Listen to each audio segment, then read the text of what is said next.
আপনারা যারা সৌদি আরবে নতুন আসবেন তারা কোম্পানির বিষয়ে আসলে আপনারা একদম শিওর হয়ে আসবেন যে এটা আসলে কোম্পানির বিষয়, এটা আসলে সাপ্লাই বিষয় নয়।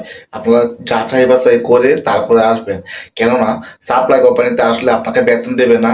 সাপ্লাই কোম্পানিতে আসলে আপনি অনেক সমস্যায় পড়বেন।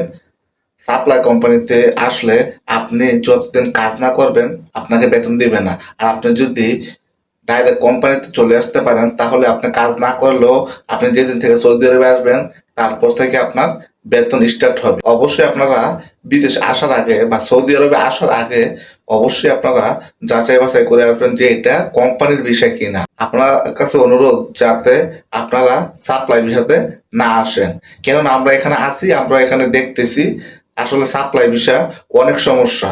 তো আপনারা অবশ্যই যাচাই বাছাই করে কোম্পানি বিষয়তে আসার চেষ্টা করবেন। ডাইরেক্ট কোম্পানি সাপ্লাই বিষয়তে না আসার জন্য আপনাদের কাছে অনুরোধ রইল। ধন্যবাদ সবাইকে।